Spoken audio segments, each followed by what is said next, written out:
pretty much figured that there's no way God's going to love me after what I did. When I was in college, when I was 19 years old, it was actually a week before my 20th birthday, I figured out that I was pregnant, and I had really just started school. My parents were kind of, let's see, your education's more important. When I was questioning, what should I do?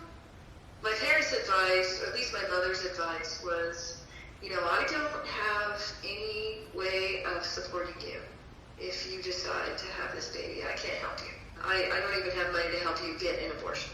You're going to have to figure this out. And the guy that I was involved with, it wasn't a good relationship, and he just wanted out of it. And so I just decided that I would go see the clinic near my college and made an appointment. Went in, I remember the nurse doing an ultrasound to figure out how far along I was. When I saw the baby on the monitor and I heard the baby's heart, I started crying, pretty unconsolable. And she said, you don't have to do this. I just looked at her like, what do you mean? Yeah, I do, because I don't have any other choice. I just figured, okay, I'm a big girl, I gotta take care of this, and I know I can't support a baby, so this is the decision I'm gonna make. They told me what to wear and how long it would take to heal and what medications I needed to take and all of that. And I showed up and I had it done, and it was just kind of like, okay, well, there you go. And they said you need to come back in a couple weeks just so we can check on you, make sure you don't have an infection. And that was pretty much it. And then their part of the story was done. It wasn't done for me. Right. At that point, I just pretty much figured that there's no way God's going to love me after what I did. I was like, I know I killed my child, and I did it. And there's just no point in trying to have a relationship with God anymore. It's just kind of messed up relationships. I kind of felt like I was used and useless and worthless, and I was like, why not have this one night stand with this guy coming along, or why not do this, why not do that? And I even continued in on again, off again with a guy that I had the pregnancy with, and just let him treat me like dirt, because I felt like I didn't deserve anything better than that. And I kind of ran from God for about 3 years. I didn't really have what I would say a good relationship with the Lord before that. I mean, I knew who God was and all of that, but I just really felt like I was a really horrible person and didn't really know how to fix it. I finished up with school, and I actually ended up in another relationship after that, and made the same mistake and became pregnant again. But this time I was like, I'm not going through that again. I'm willing to figure out how to deal with supporting the life of my child, because I can't go through that again. That was devastating. I can't. There's no way. And fortunately, at that time, it was about 4 years later. I was done with my college. I had a degree, I had a job, and I had some really great people in my life that were not being judgmental, that wanted to love on me and help me love my child. And so it made it easier. I mean, it was financially hard to choose to have a child and not be married. I remember mourning the wedding that I wouldn't get because this father again didn't want to be in our lives. It was just me on my own, and it just, my perspective was changed. I was like, I don't care what it takes. I'm going to raise this child, and if it's hard, but, I'm going to do the right thing this time. And it was difficult. It was a struggle. I'm not going to lie, but I just felt so much better about choosing my son. Yeah. Wow. Katrin, was your mom's reaction different the second time around? Her reaction the second time around, she told me, I would rather see you have an abortion or have this child alone than I want to see you marrying this guy. Do you think that if your mom's reaction of course it was circumstantial, but if it would have been more welcoming, do you think that would have had a heavier impact on your decision the first time?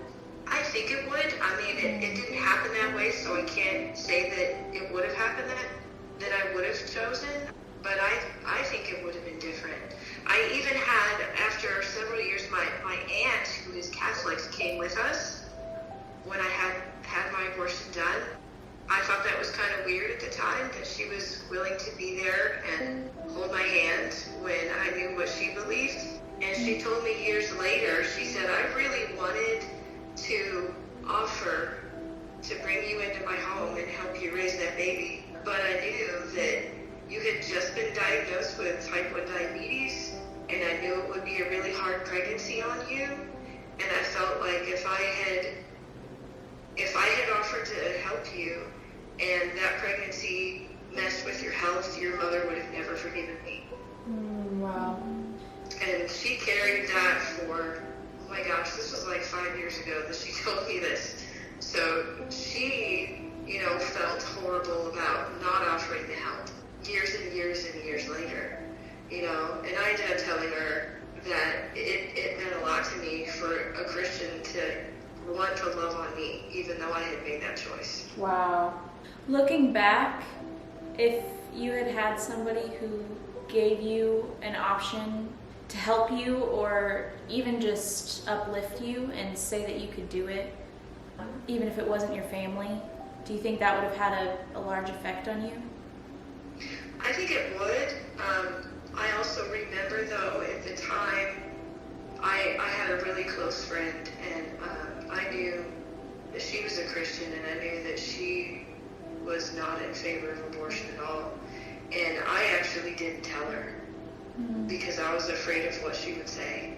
We never had the conversation, and it really hurt our friendship because she was like, I thought you loved me. I thought you were my best friend, and you didn't trust me with this information. And it really hurt our friendship. So was it more like the feeling after? Not a lot of people talk as much about this as I think that we should. Was it more like of a guilt feeling, or was it a shame, or was it a fear? Like, what kind of feelings come along with that? What I remember the most was hearing voices telling me, you're worthless. Look at what you did. How can you even look in the mirror? You had a child growing in you, and you killed it. How can you live with yourself?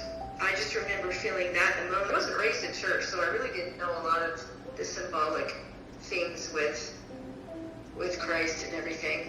And I remember having a dream one night. This was after, probably a good 2 years, maybe 2 years after the procedure, after I'd had the abortion.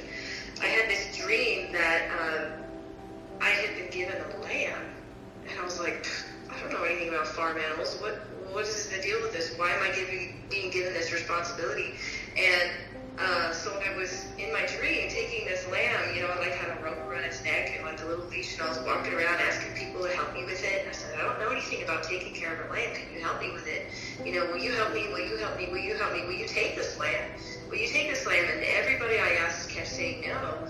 And I came up to this old woman and I asked her the same question, and she looked at me and she said, sweetheart, don't you understand what this lamb is? And I looked at her and I said, no, I don't. She said, turn around and look at it again. And I did. And this time when I looked at the lamb, it was a little girl. And she was like a little toddler and had little blonde curly hair, and she was standing there in a white dress. And then all of a sudden I understood. I was like, oh, now I understand. And then I remembered, I said, to myself, but I didn't choose her. And I turned around again, and this time, instead of seeing her, I saw a table just covered with blood. And I woke up and I was just like, I'm so sorry. It's like a heartbreak, but it's a heartbreak that you do yourself, Right. It's like I had reached into my own chest and ripped my heart out and put it on the floor, and then I'm like, well, how am I supposed to make myself feel better when I'm the one that did this to myself, And that's probably the hardest thing talked with dozens of women who have gone through this, and we can be told again and again and again, Christ died for you, you're forgiven, but the hardest part is forgiving yourself. You know, you're the one that chose to do this. It doesn't matter that you were deceived. It doesn't matter that you were lied to. It doesn't matter that you were forced to, or you didn't have any support, or you didn't have any help. You chose to do this, and we know that. We don't have to be told that. We don't have to be told that we're killing a child. We know we're doing that. You know, but it's that I did this, and I can't forgive myself that eats people up. I mean, for years and years and years. And being able to come to the realization that yes, that forgiveness is for you too. You know, there isn't anything more that Christ could have done. He poured out his entire life for you. There was nothing else that he could have done. So when we say, I can't forgive myself, it's like saying, you didn't do enough, Jesus. You didn't do enough to cover this. But he did. And to actually believe that forgiveness is there for me was probably the hardest part of being reconciled, I think. Ask her, you know, she said I had been lied to.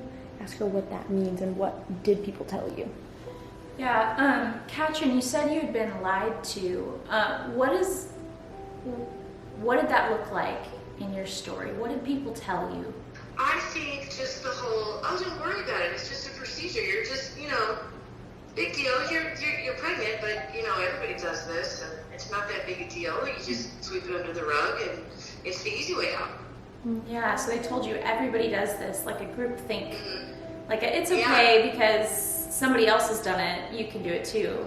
It wouldn't be legal if it wasn't okay. What would you say, like, today, I know you have walked through a lot of healing processes from the hurt that you've experienced, but I know that there's still feelings towards that baby. Like, how would you put that into words now? I think one of the great things about the healing process was that recognizing that child as a human being and giving her a place in my family and giving her a name and asking her to forgive me. Because, I mean, it's a big loss. She's not here, but she existed. And if it wasn't for my situation and my story and what I went through, I wouldn't understand the depth of God's love and the depth of God's grace and mercy and his forgiveness. Even though her life here was short, it was incredibly meaningful. And to be able to experience that and to be able to reach other women and love on them and show them the same thing and even, you know, change somebody's mind so they don't go through this, it's just exponential in value. Thank you so much for sharing your story with me, Katrin.